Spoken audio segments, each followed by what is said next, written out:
Yo, it's your boy AMG Dens, and I'm back with another legendary episode of the Stripping the Dipping podcast. And listen, I told the streets that on this podcast, we just record straight bangers. And today is no different because I'm very privileged, very honored to have my guy, my bro, Tomi Music in the building, legendary DJ and music producer as well. He's got the keys to success, like DJ Khaled, bro.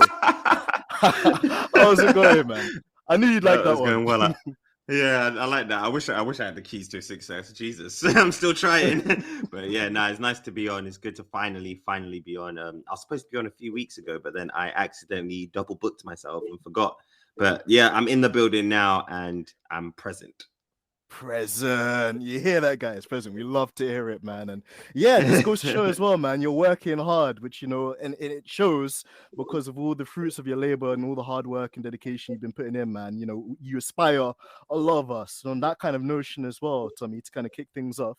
Like, where did your love of music and your passion for music begin? And, what kind of music did you listen to growing up that, influenced your style today?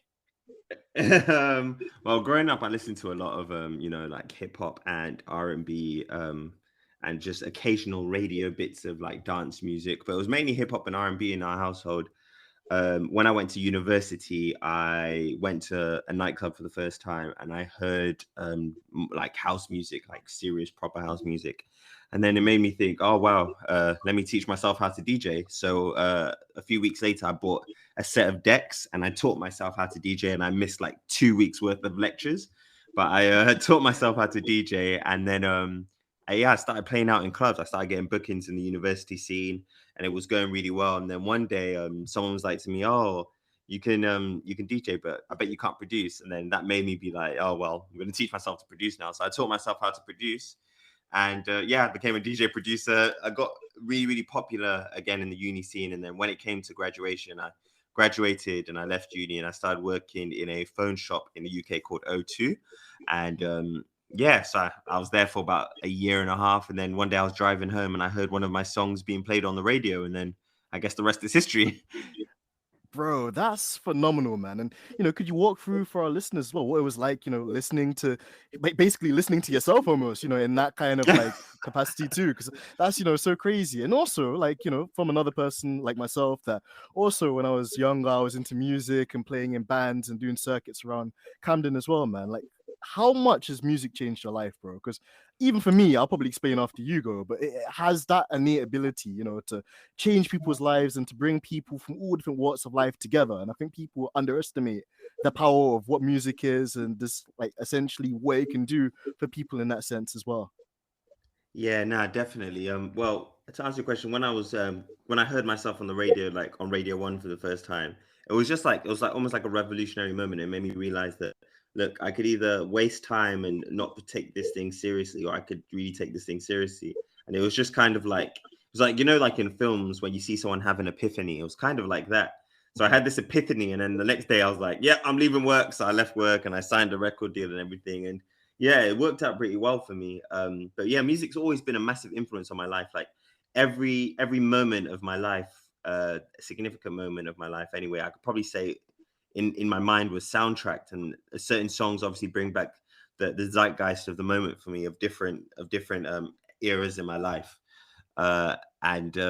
It's just something like you said, it's just an innate part of my character. And I think that's something that a lot of black people resonate with, especially growing up, because we didn't have the representation on things like television, and we didn't have the internet. So the only way we could relate to our culture outside of our families and friends was to listen to the music. And yeah, it shaped me to the person I am today. Absolutely, Tommy. And I definitely agree with you on that as well, man. It's a thought that I would definitely endorse too, because even for myself, growing up in North London, there weren't many opportunities, for people like you or I kind of in the spaces that we're in today. And even just in Mm. school, I just remember that, all the kids are up to no real good, all up to mischief after school and stuff like that as well. My parents were always trying to keep me on the straight and narrow and saying, man, you need to try and find something more constructive to do in your spare Mhm. time. So, from the young age, I was like, oh, mom, could I learn to play the drums? And she's like, hell no, you ain't got space for that. The I was like, all drums. right, cool. Let me see if I can pattern a guitar out of you then. So she finally, she kind of sacrificed the money to go and buy my first little guitar. It's like a cheap little classical thing from August.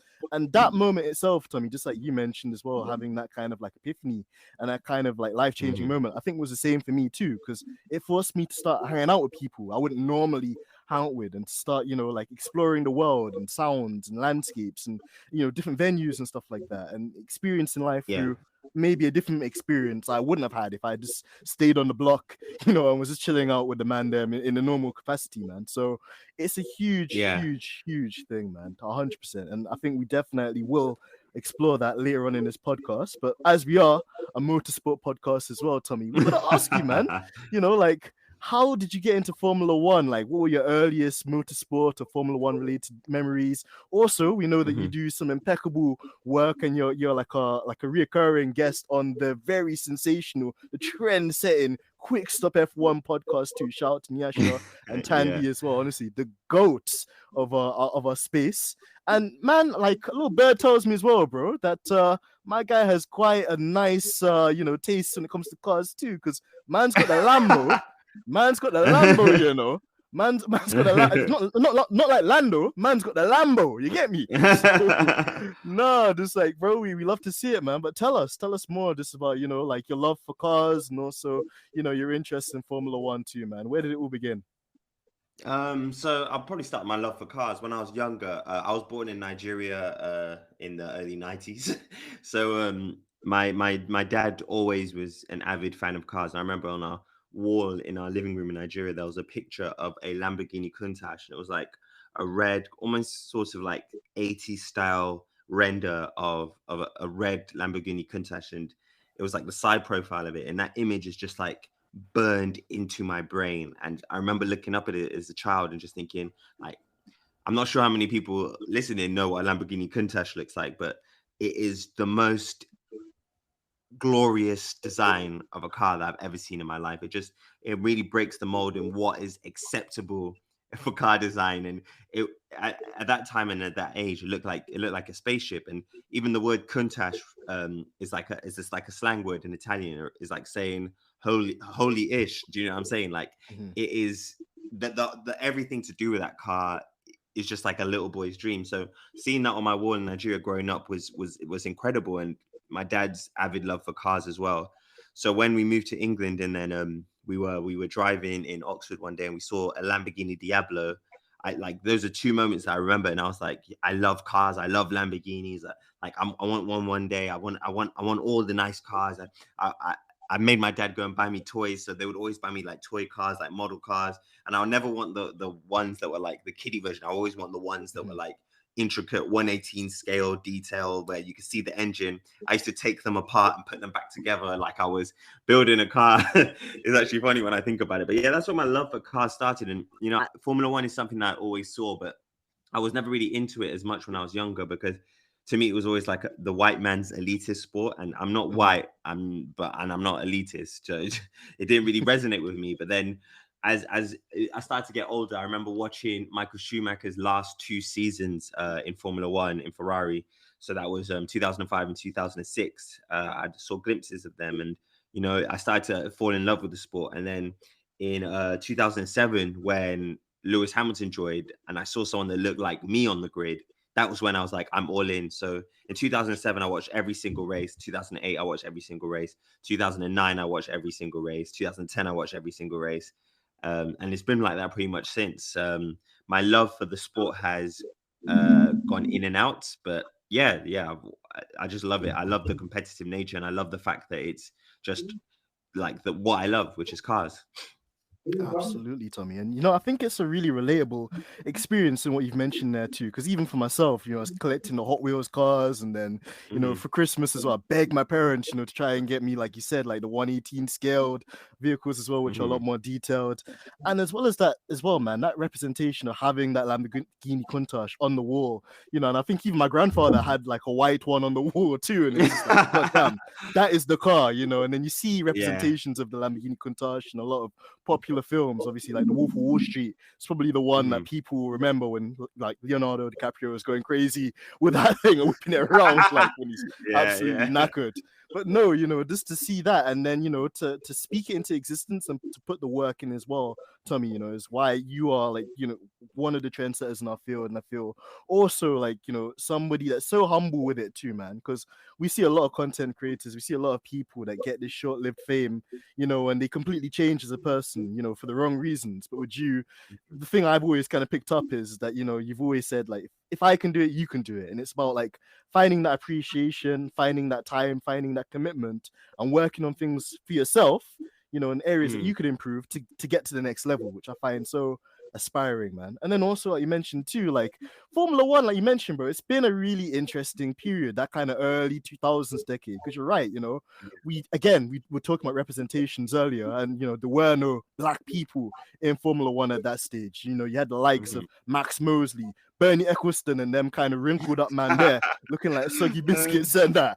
But to be fair, that's what the sport was. And I think when Lewis came, for the best, I believe, he Mhm. completely transformed the diversity of the sport, the way that we as listeners and fans and kind of consumers take it in, and the wider demographic of people he's been able to touch, with his success in Definitely. the sport and his hard working ethic and all the other great attributes we associate with Lewis as well, man. So really organic kind of story there. And I think, one that we can all relate to as well, man. So great to Yeah, see. So definitely. for that one, Tommy, as well, let's actually get onto something a bit more recent. Let's go to the elephant in the room, man. Because, bro, Red Bull guilty as hell. Them man were more guilty than OJ Simpson in the murder trial, boy. Them man, I don't even know what to say. Like, so basically, it comes out actually about last week about this time that they were guilty. Mhm. They were one of two teams that were found guilty to breach the financial budget cap. And Tommy, I'm surprised you didn't see Christian Horner or Helmut Marko, man, because they're in all the expensive restaurants, man. Them guys are Yeah. trying to tell us that they're in Nobu, Hakkasan, Gauchos, you name it. They're out there spending that money because a close source of Red Bull wants us to believe, as Mhm. the fans of the sport, that their breach of the cost cap rule is not as sinister as we suspect it to believe, and they're trying to basically downplay this thing as a minor breach. So, Tommy, I throw the floor Yeah. to you, man. What's your honest thoughts on this whole situation and what's come to light in the last couple of days? Well, that it's just messed up. To be fair, I think it's very obvious that something has been like something unsavory has gone on. It's definitely not as clear cut as Red Bull trying to make it out to be, because there's still releasing statements that are reiterating their belief that they complied with the 2021 cost cap. But at the end of the day, like, numbers don't lie. Do you know what I'm saying? Like, True. you can cheat a lot of things, but you can't cheat when it comes to numbers. And I think I think there's a responsibility of the FIA and of all of the teams to hold Red Bull accountable, because it's not fair. Every other team could, comply with the cost cap and not overspend. Even Aston Martin, who were found guilty of a breach because they didn't submit something properly, like even they, complied with the cost cap. Haas complied with the cost cap. Ferrari, Ferrari, who are historically uh wild when it comes to things like 2018 that. engine Yeah, and other suspicious yeah, moments. Yeah. they complied with the cost cap. And I think look, at the end of the day, if all the teams could do it, why couldn't they? I think they should be definitely held accountable. I think that, you know, it definitely gave them a lasting advantage in the sport, and the advantage is clear because they're miles faster than everyone else this season. And it is for the integrity of the sport. I think something has to be done. Either you do something revolutionary and you penalize them to an extent that everyone's going to feel satisfied, or you roll back the title. And I think the latter, for me, is the most deserving penalty, because anything won through cheating means nothing at the end of the day. And I think there's so many people that would have lost their jobs, so many people at different organizations that would have missed out on bonuses because Red Bull got the number one spot, and maybe they had a contract clause that, oh, if we get number one, everyone gets a £10,000 bonus or £20,000 bonus, and a lot of people missed out on things like that, and sponsor bonuses as well. So there's this thing where it's not just affecting the sport, and it's not just affecting the individuals involved in the title battle, but it's affecting every single branch that is connected to the tree that is Formula One. I think the fans deserve something to be done and deserve transparency and clarity, and definitely the other drivers do, because the only people that have benefited from what happened is Red Bull, and everyone else has been at a disadvantage. And yeah, it's just not right. It's definitely not right. And I think, like, you look at teams like Ferrari this season, they had a massive shot at getting the title. And I think that if that cost cap was broken last year, that means it rolled onto this year. So it's going to have to affect both seasons. It's probably not going to happen, knowing how the FIA has been operating in the last 10, 15, 20, 35, since the dawn of the FIA. But I know one can hope. And, it's not just me speaking as a Lewis Hamilton fan, because I think a lot of people misconstrue the statements being made by those on Twitter and online about this as, oh, it's just Team LH. But at the end of the day, it's not Team LH. It's just common decency and it's sportsmanship. That's what's at risk here. But, we'll see. We'll see what happens.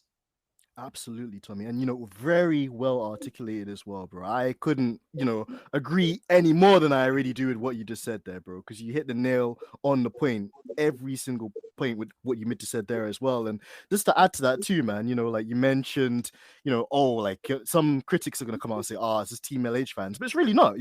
Ferrari have an interest in the right thing being done, because for them, like you mentioned, they've kind of come back from their own kind of adversity with the 2018 illegal engine.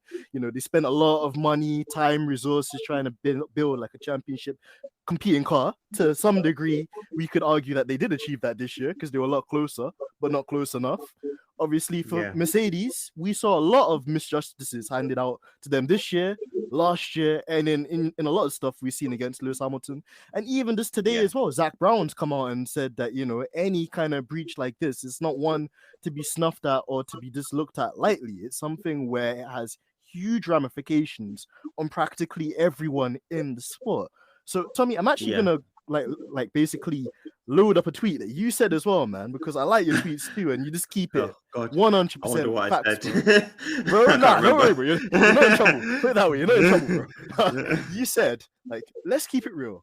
The FIA aren't going to do what's right. They're gonna do, and this is the most pertinent part, what's easy. Now, we have to unpack this, Tommy, because there's a lot to ask here, like, and to think about, like, and I'm going to probably take it in turn to go through each one of these, Tommy. But for our listeners, the things I'm thinking is just like, why is it taking FIA so long to actively outline and enforce a penalty against Red Bull for the breach? A. B, in an ideal world, and I think you kind of answered this, but to kind of flesh it out a bit more, in a world where the FIA aren't so incompetent as they're showing to be, what should be the penalty in light of what's gone on, what's been breached? Because people, and again, this is why I love the internet, because they'll spin the block and spin it like Latifi. They'll find out anything you want to know, bro. Anything that's been said in the past, they'll find it, because a quite synonymous video leaked across the internet as well of Ross Brawn, I think back in 2018 or something like that, saying that if you fraudulently breach the cost cap, there would be some huge consequences. So in light of that, and Bernie Eccleston, even Uncle Bernie, come out with the thing now and said, nah, like, something has to be done. So, what's the penalty that you give out? And then, Tommy, another thing as well that, it's been in the back of my mind, and probably what our viewers are thinking as well, man, is given the FIA's failure repeatedly to govern the sport fairly and safely, especially after the shocking incident we saw at Suzuka, let's get that in there too. Mm-hmm. Is it perhaps time that we consider maybe an independent body that could be elected or formed to oversee the FIA and hold them accountable, for some of this stuff that happens? So there's three kind of things, but we'll start with the first one. Like, why is it taking them so long, brother? They're letting this decision season and marinate. It's crazy. I think it's definitely taken them a long time, because they're hoping that the hype will die down and everyone kind of stop talking about it, and Max Verstappen's championship will be solidified in history and so on and so forth. And I think there's only one penalty to give out here, which is relating to your second question, Mhm. or maybe one and a half. I think the one what there's right is just roll back everything that happened last year and this year. We've seen the FIA remove championship points before. We've seen them remove constructors points before. I don't think that should be taken off the table. I think I think I think the other thing, if they don't want to do that, is to penalize Red Bull heavily to the extent that next year their budget is almost nil. Do you know what I mean? Mhm.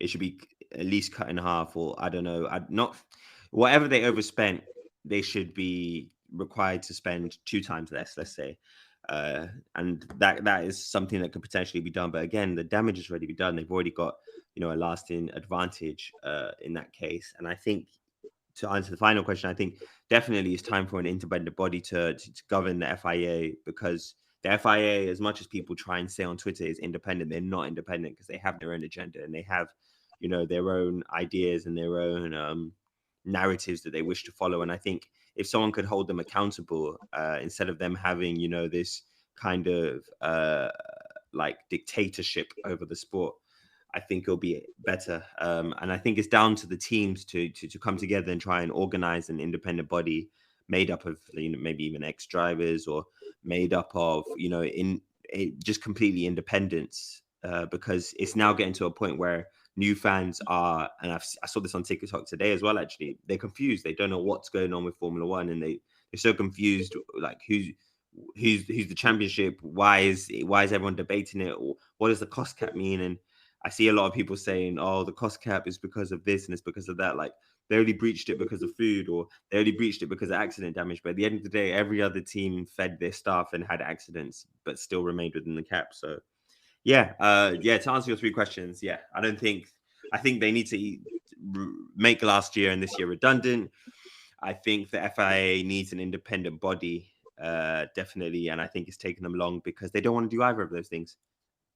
Yeah, I think fair answers to all of those, Tommy. And I, again, I completely second everything you mentioned as well there, man, because to me as well, I've just lost complete faith in them, man. They just don't know what they're doing, and they think they're smart and they think they're snug, and they don't Hmm. learn, from their lessons, because they should have learned even after Abu Dhabi last year that, we're not going to just Yeah. disappear, or these things don't just evaporate into thin air. The longer you leave these Hmm. things unexposed, or you don't like action them, people get more and more infuriated and people want more answers as to what's Yeah. going on. So, it kind of leads into that latter kind of thing we mentioned as well, bro, about like, if they can't do it, if it's so hard for them to do what's right, perhaps it is time, for some independent body to come in and to oversee the stuff they're Hmm. doing. Because then, even if you look at it commercially as well, Tommy, like, it's not a good look for them. And you've got their rights holders in Liberty Media, which are trying to Yeah. expand the sport, trying to build new audiences and stuff like that. How comical Hmm. does it look, when you've got Yeah. like a world champion and there's an asterisk towards their name? And again, I know that we're a pretty pre-Lewis channel here, and long may that continue. I don't give a damn about anybody's bias. There are people who say that we're biased on here because we give a perspective, they don't.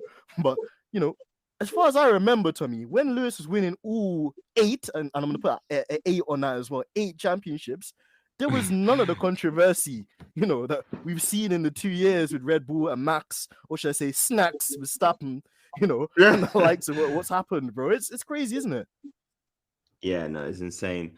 I, I think when I was on Quick Stop last, we just summed it down to that. The FIA is just in the mud. Formula One is in the mud. Like, it's just not doing what it should be doing right now. It's kind of embarrassing, because it's just cringe to watch. Like, when we watch what happened at Suzuka, Red Bull winning the title there because they awarded 4 points, and they brought the safety car out, and there was a tractor on track the day before. It's It's just a a mess. chaotic mess. Like, you know what I'm saying? And I think, for want of a better term, it is just a shit show at the moment. Like, and it's not something that I think that new fans will take too lightly. I think there's going to be a hell of a lot of drama in Drive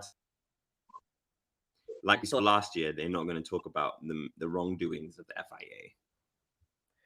And this is the thing as well, Tommy, where this makes you think, how sustainable is this? How long will it be? Because, like, you got other sports out there as well. You got the likes of IndyCar, NASCAR, Yeah. GT3, and I get it.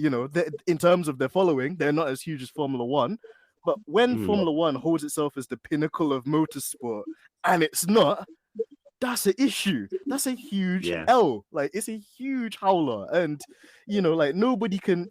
People make mistakes. That's part of life, but some of this stuff, it's unforgivable. Like, it's really, really horrendous, man. So yeah, man, we'll have to wait and see. But we're a positive podcast, I always like to say, Tommy, man. So thankfully, we got some other things that we can talk about and bring to the show as well.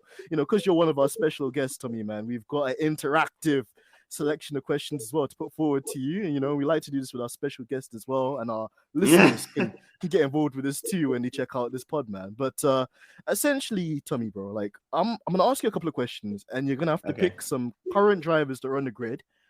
Bear in mind, bro, if you do pick them, you can't reuse them again for any of the other questions. So you got to kind of pick a bit strategically, bro. Okay. But all right, then let's go for it. So the first one is, Tommy, I'm going to set the scene, bro. Imagine this. So, we know that you're a very talented, sensational music producer and DJ. So here's what's happening, man. That Mercedes have this kind of relationship with Bose. Bose say, Tommy, man, we need you to basically set up this nice kind of event. We're going to be premiering some new headphones. Hopefully Toto doesn't smash them because of an FIA decision and that, yeah. But essentially, in the process of getting to this event, you're going to have to jump in a taxi to get into town. You're going to go to dinner with one of the drivers. So you're going to jump in a taxi with one of the drivers, have dinner with one of the drivers. And whilst you're having dinner with one of the drivers, or let's say at the actual Bose kind of party event, there's one driver, man, you got to avoid them like the COVID-19, bro. You just, at all costs, man, just have to try and just leave them, bro. You're not trying to see them at all, bro. So who are you picking for your taxi, dinner, and avoid, on this panel of questions? Taxi, dinner, and avoid. And you say, whoever I say, are there going to be more questions after this? Yeah, there will be, man, on a similar kind of like basis. Oh, God, this is difficult. All right, taxi. My taxi, I would pick Sebastian Vettel, because I think he'll be a safe driver. For dinner, I would have dinner. I know who I would want to have dinner with, but I'm going to save him for later on. So for dinner, who would I want to have dinner with? I would want to have dinner with, who do I think is a cool person on the grid? This is quite hard. I would want to have dinner with, I don't want to have dinner with anyone. I would want to have dinner with what driver am I like, yeah, I don't mind this person. I think I would have dinner with George Russell. Fair. Good choice. Yeah, I think George Russell. And you said avoid like the plague, yeah? Fernando Alonso. Yeah, saltfish patty, yeah? Good choice. Good choice. On here, bro, we call him the saltfish patty because he's just always salty. He's always got something to complain about. He's always like indirecting Lewis. For a big man as well, he's shocking. I know he's a very grown man, in his 40s, and all he can do is talk about Lewis all day. Exactly, like Lewis just lives in his head rent free, man, and long may it continue because I'm here for that demise. But yeah, good choices, man, good choices. And I think with Seb as well, you mentioned having him as a taxi driver. I think he'd be cool because with Seb, like he's been through kind of different generations of Formula One, of course, as well as that. He's one of the drivers. I feel he's very outspoken, just like Lewis too. So he's not afraid to mud the FIA and kind of like speak it as it is. And even with George Russell as well, man, I think, like at times I think he's a bit too media trained, and you could almost see that he's trying not to give too much away, or he tries to give like the very like conservative answer in a way, no pun intended, But even with him, on the topic of him, how do you think he's assimilated into Mercedes for basically a sophomore year with the big team? I think he's done a stunning job. I think he's done a stunning job. I have a lot of respect for George Russell. Even when he was at Williams, I had a lot of respect for him because I just thought, he is someone that you wouldn't mind your child looking up to because he's respectful. He races cleanly. He's a polite person. He's focused. And he's a great driver. So yeah, I think he's done really well to join the Mercedes team and take up that role that Bottas had before. Just like being a supporting pillar um, of the team. And I really like him. I have a lot of respect for George Russell. Yeah, I echo your sentiments there as well, man. I think he's done really well with, coming into the team, like you mentioned, and also handling the pressure because, Yeah. people kind of put this thing on him that, he had to be on pace with Lewis and qualify as well as Lewis. And I think when the conditions have been like stable, he's shown that he's able Mhm. to do that and to defend against the likes of Max Verstappen around Barcelona. I think was one of his great drives, and also to get that Yeah. pole position in Hungary. Although I still feel Lewis would have got that had it not been for his DRS failure. Yeah. He's done just a solid job, man. I think in a way to Russell, I kind of feel sorry for him because all of these years he would have been eyeing up that seat. And the 1 year he comes into the team, I the know. W13 hasn't lived up to its ancestry. But W13 nightmare Babio. tell me about it, man. The Corpus Mobile, bro. That thing, they just need Yeah. to dash that in the bin. I God, know they for a really. fact that's not going to no Mercedes museum when the series is done, Yeah, man. I But hope not, man. I really hope not. same, man. But it is what it is. I think these things, especially for a younger driver like Russell, he's been through the hardships of having to drive in a Williams, for example, which wasn't competitive. Yeah. So to come to Mercedes and to have a similar thing, it's character building. And when you come into a team and you're having to build everything. I think it gives you a lot of kind of ammunition to build and to kind of like work the team around you, which is I think where Yeah. Sebastian Vettel maybe struggled because when he was at Red Bull, they were quite dominant. And then as soon as he went to Ferrari and things weren't going so well, he lost his edge, an ability to kind of build the team Yeah. around him and direct the team in terms of the direction he wanted them to build the car in. So, Yeah. yeah, man, one of those things for sure. But yeah, great responses, man. So the next one, bro, next one we're gonna throw you into Oh is gosh. bro. So again, it's Boas, man. Boas really love you, Tommy, man. They love you. They really want to, like, bro, you're gonna have your own signature speakers coming out soon. So as part of, let's say, the Austin Grand Prix coming out, well, next week actually, Mhm. they've basically said that they would like you to go around as a passenger. I hope you're a good passenger, by the way, bro. As I'm a terrible passenger. I'm absolutely uh, terrible. but we're gonna make sure we put like 5 different cameras inside that with a GoPro is catching the angles of you screaming. Yeah, but long story short, bro, basically you're gonna have to pick, let's say a hot lap circuit. So forget what I said about Koa. So you can pick any circuit in the world, bro, and you can Yeah. pick any driver to drive you around for this hot lap.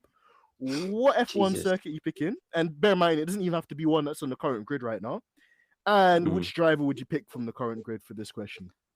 Well, I would pick my favorite circuit, which is Austria, Red Bull Ring. Mm-hmm. Um, I'll definitely pick that circuit. That is honestly my favorite circuit. And who would I have drive me around? I would like to be driven around by. Hmm. You know what? I really look at this sport and I realize I don't really like that many people. I really don't like that many people in this sport. I'm thinking about it now, like, whoa, like I don't like any of these guys. But if I had to pick someone to be driven by around the circuit, I would pick mm, current drivers on the grid right now. Yeah. Yeah. Damn. Bear in mind, you can't pick Seb, you can't pick George, and you weren't gonna pick Fernando anyway for that one. So Hell yeah, he's out no. of the equation anyway. I'll be the most awkward car ride of all time because I would Oh, just not speak to him. Oh, maybe I'll pick Yuki. I'll pick Yuki. Yeah, I'll pick Yuki. bro, do you value your life? Ah! I feel like we could have good conversation, bro. Like honestly, fam. Yeah, like I'll pick Yuki, man, because I'm trying to say. Let me just be real. I'm trying to save Lewis Hamilton for the most meaningful one. So Mhm, mhm. yeah, I'll pick Yuki. I'll pick Yuki. Oh, Or okay. actually, I take back Yuki. I will pick maybe. Pierre. Yeah, I picked Pierre. Pierre would be a great choice as well, man. Like Yeah. he knows how to drive a car in the limit, and as well as that, he's just funny, man. He's really Hmm. funny and quick-witted guy too. So good choice, man. Right, the next one. So I think this is where the goat might make an appearance, man. All Yeah. right, so Bose at it again, man. Jeez, they really in their bag. Them and Netflix are commissioning like 8-part documentary about a driver, Hmm. and Hmm. this documentary is basically gonna cover the driver's life, like what it was like for them growing up, Okay. their kind of karting career, some of the challenges and adversities they faced either on or off the Okay. circuit, and kind of like the kind of success they've had in the sport. So and bear in mind with this answer as well, like why would you pick them for this particular documentary as well? Is this the last question? Yeah, on this kind of like basis. All right, cool. I would pick Lewis. I would pick Lewis Hamilton, and because the reason I pick him is because he's had a very interesting life, and I think that it'll bring something meaningful to a wider audience that people they can appreciate, and it will inspire a lot of kids that have come from impoverished backgrounds to take up Formula One and chase their dreams. So yeah, I'll pick Lewis Hamilton, and he's the most interesting. I'm not really trying to hear anything about Fernando Alonso growing up. Yeah, bro, tell me about it, man. Bro, but it'd be fun. I can't lie though. I tune in for the episode where he gets cooked by Lewis in 2007. That'd be sweet. Ooh, that would be too sweet. Absolutely cooked. Oh, that was one of my favorite seasons. Oh, goated season, man. Honestly, one of the Uh-huh. standout to this day, bro. Can we just speak about that briefly? Just a rookie comes into the sport, right? And it's not like they're a pay driver. Man just paid little like the check to Gene Hassan, them man there. Yeah, man had to basically like work every single day of his life to be perfect, not average, Yeah, not good, not great, sensational. Yeah, yeah, and yeah, comes in and he beats the reigning 2-time world champion in a McLaren. yeah. That's just beautiful, isn't it? Like it's like a fairy tale. It's honestly Bro, like a fairy tale. That was amazing to watch, and it was wonderful to watch Fernando's head just unravel every race, every single race. Gosh, yeah, that was. I think that should have gone down in history as the best rookie season of all time. it will do. And like I don't even care what like the critics say. Bun them, like it is the greatest kind of like debut season by a rookie. Because when do you see that happening? Especially in modern Yeah, day you Formula don't. One, where we actually have like driver academies and stuff like that. There's a more kind of straightforward way of getting into Formula One these days, man. And Yeah, the thing I admire with Lewis as well is that he came close to winning the championship that year. Had it not been for, the internal politics with McLaren and a bad decision oh at China yes, to leave him out in bold tires. But even still, he bounced back. He showed resilience. And in the following season, he absolutely mash up Felipe Massa in his own back garden as well. gosh, yeah, no, that was intense. That season was intense. Yeah, no, he's the guy's just a legend. Like he's literally just a legend. Man, absolutely goated. This is, and that's the thing. Like, I don't want to be too sad, man, and kind of talk about things that haven't happened. But it's gonna be a dark day in Formula One for sure, bro. Whenever Lewis does decide, this is it for me, 100%. because he's just given so 100%. much to the sport, in terms of the work he does off the circuit, the philanthropy, the Yeah, veganism, the kind of like speaking up for causes and things that don't have a voice as well. Just even if you're just one of those people where you don't care about all that stuff, you just care about the driving. The array of yeah, victories that Lewis has given us, man could win a yeah. race by a whole minute around Silverstone in 2008. Man could finish around Silverstone on 3 tires and still win the race. Man could, Oh gosh. basically pit at Hungary and do 25 qualifying laps and overtake Max Verstappen, for the race win. Like, I don't know what Lewis can't do, and that's what kind of worries me, bro. Like, it's Yeah, no, honestly it's true. It's true. one of a kind. Just like a generational tale that I think our great grandkids will aspire to and hopefully look up to, man. Just Definitely, ah, definitely. crazy, man. And actually, I got a good segue for this one as well, Tommy, because we're talking about Lewis Hamilton. My next question to put forward to you, because I know, this would be a fitting one. Bro, Mm. because of the amazing work that you've been doing with Bose, and because Bose are a title sponsor or one of the sponsors of Mercedes, man, they say, you know what? Yeah, we got a pattern, obviously, Tommy music with the GOAT himself, and we're gonna make a free song playlist for Sir Lewis Hamilton. And the free Okay. songs, bro, you gotta pick a song. Well, all of these songs are for Lewis basically, and he's gonna promote them and that. But the first song has to be a workout song. The Workout song. second All right. song has to be like a turn up, like, bro, you know when you're behind the wheel of the Lambo and you're just listening to drill music and laying Yeah, down Jesus. Yeah. red lights. Oh, I'm not gonna condone Yeah. the irresponsible driving, but you know certain things are happening, bro. You know certain things are happening. You gotta basically Yeah. pick up a ton up tune, and then the third one is like a celebration song for Lewis getting onto the podium. Bro, what are you picking for the workout song, the turn up song, and the celebration song for the playlist? Workout song. Workouts. Ooh, this is quite difficult. Workout song. I'll pick a DMX song because whenever I Mm-hmm. work out and I listen to DMX, I go crazy. So I'll put DMX. They don't know. Yeah. Oh no, Who We Be. That's what it's called. DMX Who We Be. I think that's what it's called. Great choice. Um, you said the turn up song. You said workout song, turn up song. On which one? And like a celebration song for when we see Lewis's armpits on the top step of the podium, and my guys is like showing us I that number one. Go. turn up song. I would pick Drake. I'll what song would I pick? I'll pick Drake. This is actually quite difficult. I'll pick Drake. Maybe Drake. Nice for what? No. Cool. I got it. For the turn up song, I would pick Drake. Oh, this is so difficult. Maybe Grease. I'll pick Grease by DJ Khaled and Drake. And for the celebration song, I'll pick Nice for What by Drake as well. So yeah, those are my three songs right there. Great selection there, Tommy, man. And also as well, just bro, we need to get a playlist from you or something, bro. We need a playlist from you or something, bro. Well, when you're ready, I'll send one your way. Hey, I'll be looking forward to that, man. That'll be epic. Really looking forward to that. Right, man. So, bro, I mean, we've done a few interactive questions there. So let's bring it back to something a bit more topical in the world of F1. Bro, we've got a bit of a French Revolution thing going on, bro, because we've got Gasly, like very recently announced, joining, Ocon at Alpine. Bro, I know that you're Ocon advocate as well, man. Bro, you got good taste. You got good taste, bro, because I'm in a similar camp as well, man. I've always rated Ocon. I like his humble personality. He's always got time. He's very honest. At the same time as well, like man's not pushover. If man need to do man dirty, if he needs to push man off the circuit, if he needs to rub people the wrong way to rattle them, like what he did to Max Verstappen in Brazil 2018, again, another goated moment we'll never forget. He will do it.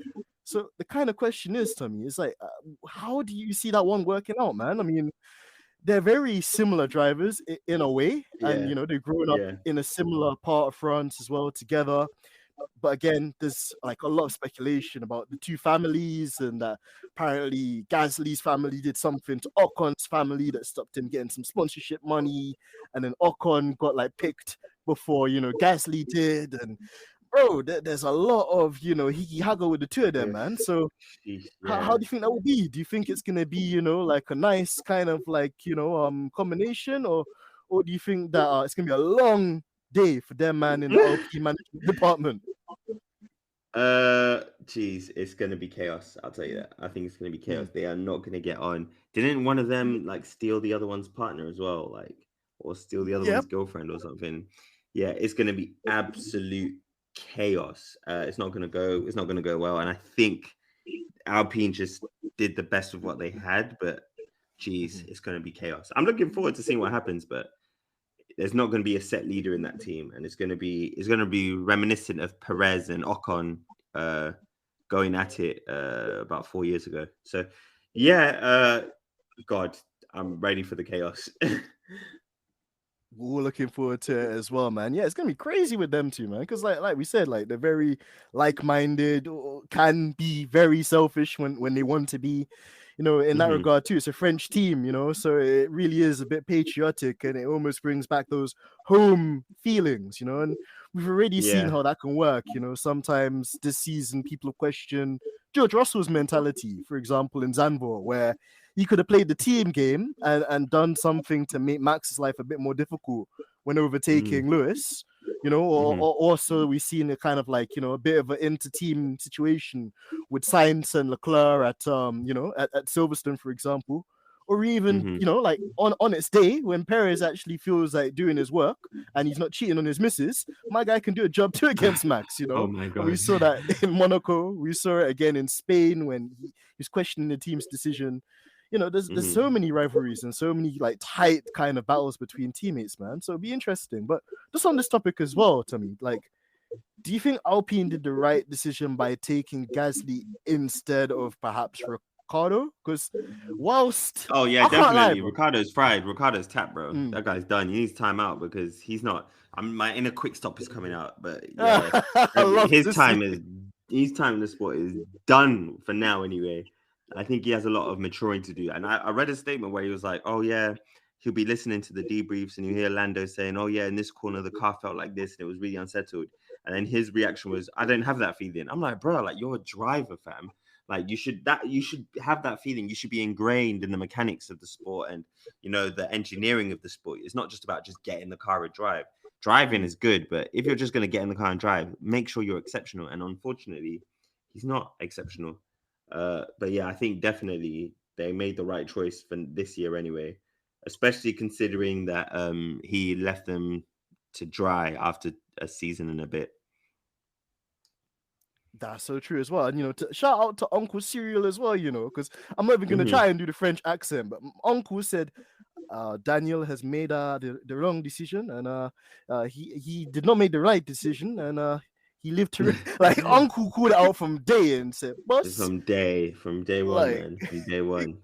Exactly. He was like, listen, you might be going for the vibes at McLaren. You might want to like, continue like, shining your teeth like it's a Colgate advert, but soon turn that smile upside down because, to be fair, as much as I don't really love Lando's like dry personality either at times, when it comes to Hmm. doing his job, he does his job. Yeah, he You know, does. He does.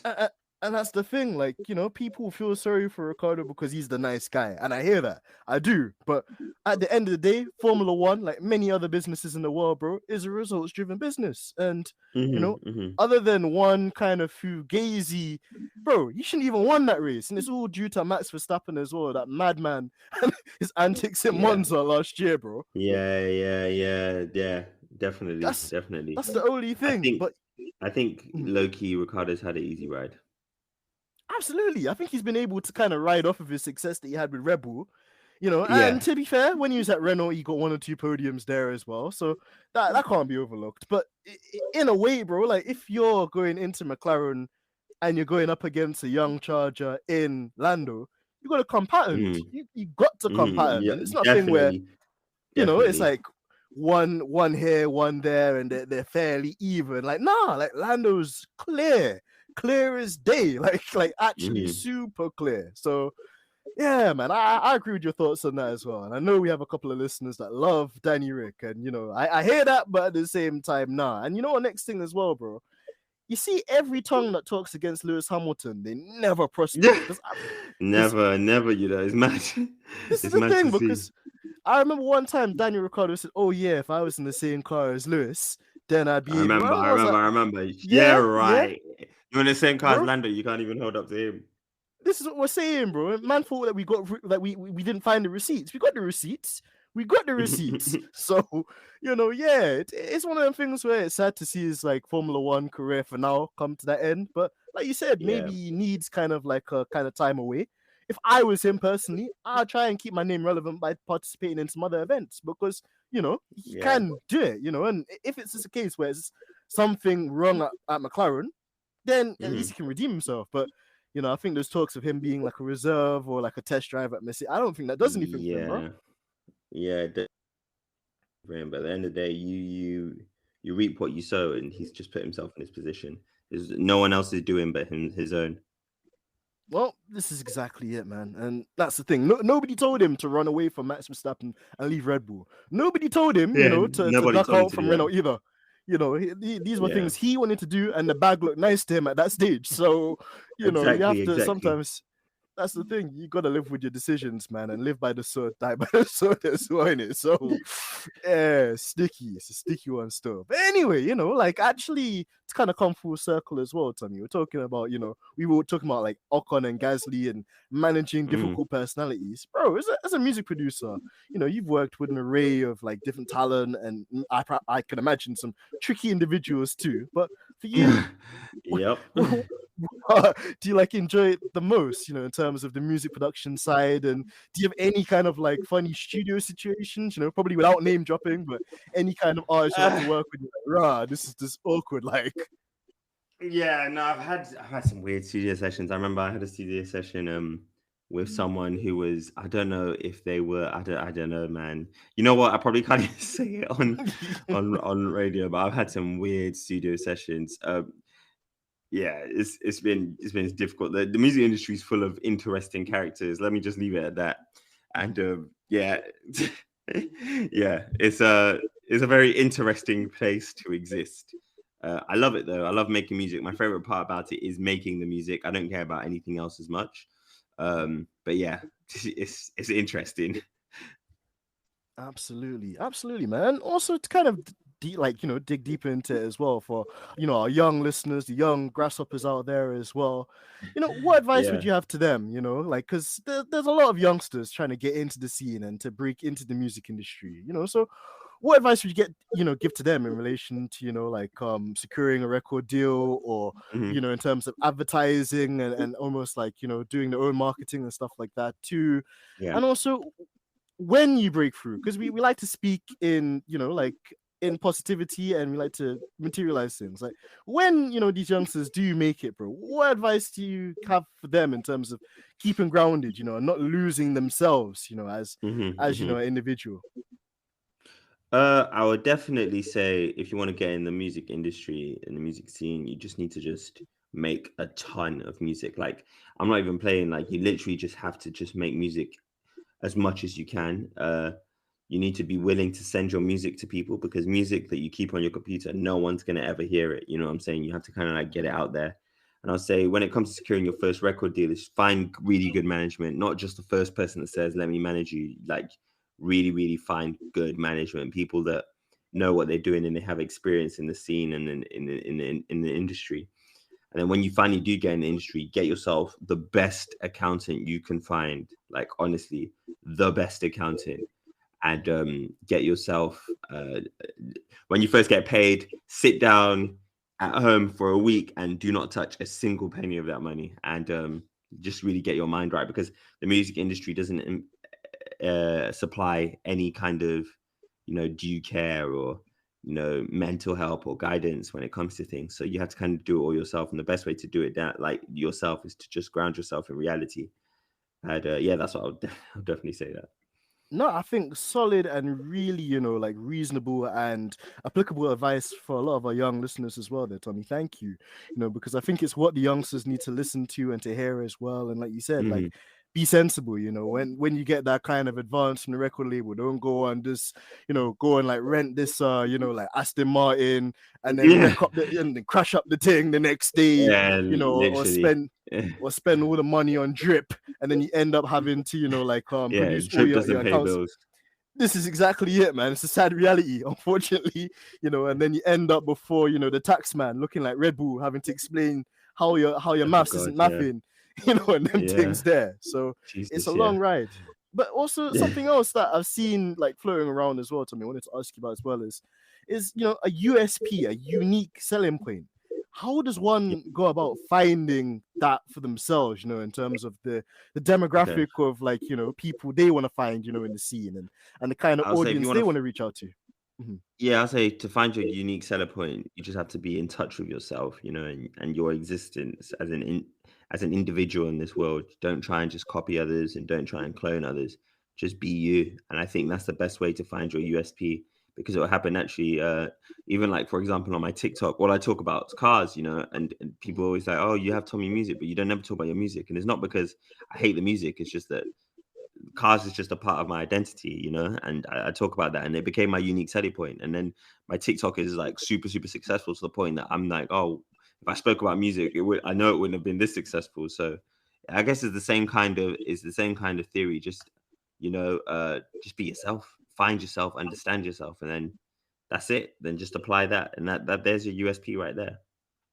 Great words of advice there, Tommy. Thank you. And it's so true as well. It's just, that's the thing. People think that by trying to imitate somebody or, by trying to copy somebody that they might get in on a particular sound that's in or, like be Yeah. able to kind of like leech off of somebody's success. But, people get found out really quickly, man. And I was even having this discussion with like another music producer the other day, and he was saying that, Hmm.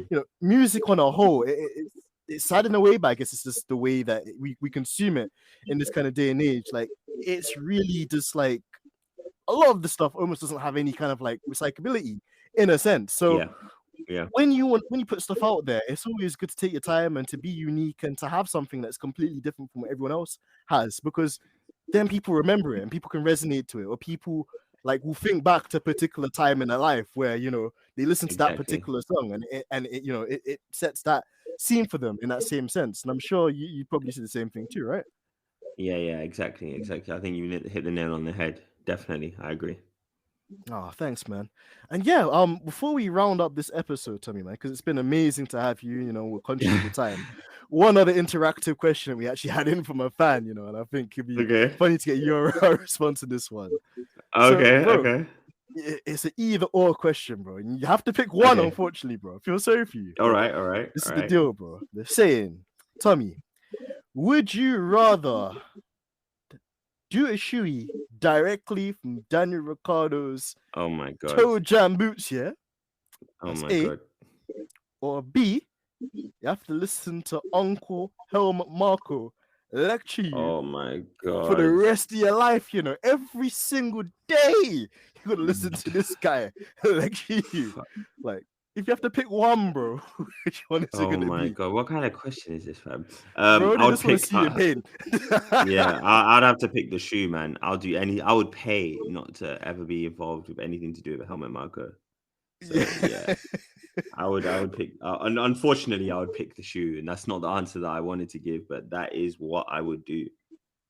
Bro, in them situations there, I think a lot of people are gonna agree with you, man, because Yeah, it's not easy, bro.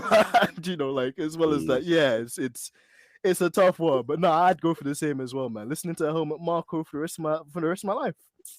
Honestly, I think I'd rather chew glass. Yeah, that's not my flavor at all, man. Yeah, that's not my favorite Oh, at all. tell me about it, man. No, it's mad. But also the topic of flavors, bro. Bro, this is why guys, you see how multifaceted this guy is. Guy's got music, guy's got cars, he's got everything, bro. What more do you want?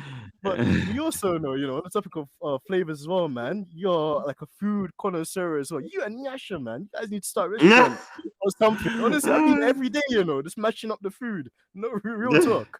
But like Yeah, no, I Georgina's love phone food. listed.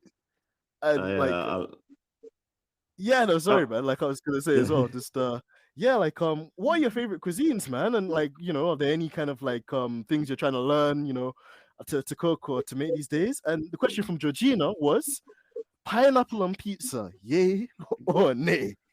okay, so let me start with my favorite cuisine. I really like Italian food. I like French. I like Italian and French food.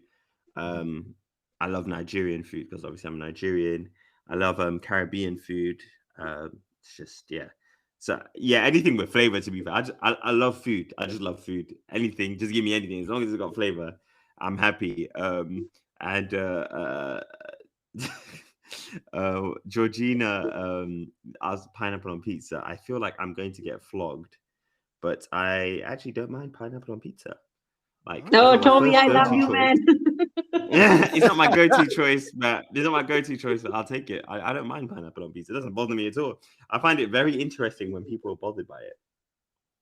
yeah, bro. I'm kind of like I'm a traditionalist when it comes to pizza, but if there's nothing else, All right, I'll take it. But yeah, I don't think we can flog you, bro. Especially when we had like this I think he's like a journalist from the Sun called Ben Hunt. Shout out to Ben. One time he came in telling us, bro, about pizza and banana. I was like, nah, bro. Whoa, pause. Yeah.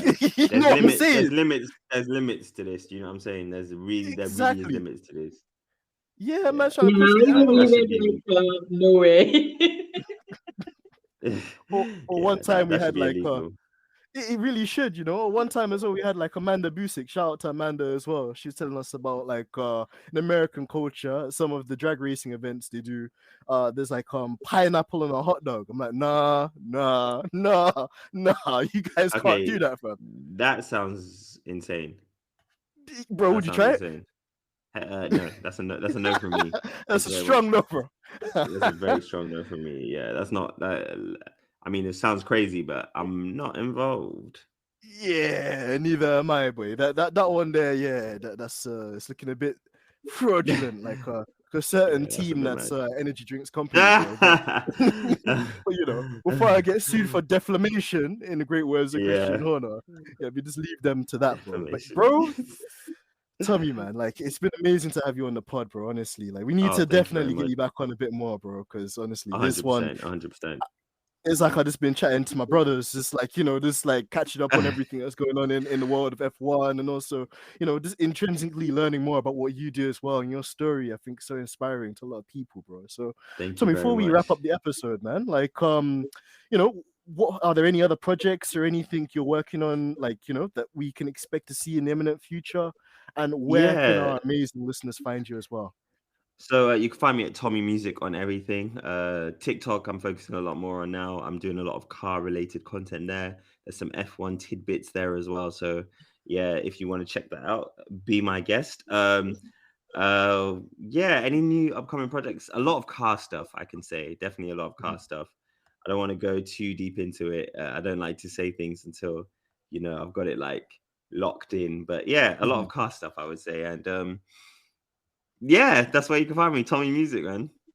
Hey, well, Georgina, as always, going to do an amazing job of putting all the socials in the links that come up with this episode as well, man. But Tommy, as I Amazing. said before, bro, like it's been an amazing pleasure to have you on. We definitely need you back again soon, man. Thank you very Hopefully before much. the end of the season, so we could roast up a couple more, man, as well, because it's needed, Thank you bro. very much. Yeah, It's needed. it's definitely needed. It's definitely needed. I'm ready. I'm always ready to roast people for acting wild. And the FIA, they can get it anytime, any day. So yeah, I'm here, man. We love to see it, and we love to hear it as well, Tommy, man. And also, as we always say, man, keep your head up, keep up the amazing work you're doing as well, man. You inspire the likes of me and a lot of the younger. Well, I say younger, you're still young as well, but you know, you inspire all of the kids out there, man. You know, to just continue doing their thing, just to be productive. You know, to kind of just trust the process as well, because life is a journey, and it doesn't mean that when you get one goal that's basically it. Like there's Yeah, always definitely. something you can do different, or you can do better, or you can learn from other people as well, man. I'm always learning from you, 100%. always learning from Tandy and Yasha as well. So shout out to everybody, man. This honestly. Thank you very much, man. It's been a pleasure to be on, and thank you, Georgina, for all the work and effort. And yeah, no, I wish you all the best. And I'm always here if you ever need someone to bore your listeners. No, boy, nah, man. Literally, bro, everybody's gonna be loving this episode, man, because we're just speaking facts. And, bro, we're just in that space now. Like everyone's just tired of we've become like so tired, like of the FIA, bro. So Yeah, no, it's everyone's just nice, done to with have it. these conversations. Exactly, and Yeah. to do this. So guys, make sure you check out Tommy. Make sure you follow him on his TikTok account as well, and Tommy Music, of course, too, for all the adventures and new bits coming out as well. We're going to be excited, and as always, we're going to try and support as much as we can. And yeah, guys, it's been another episode, another banger of Stripping the Dipping podcast. It's been your boy AMG Dens, or should I say now DJ Dens, as I mix this absolute bad boy selection. And we're out. All Peace. right. Bye.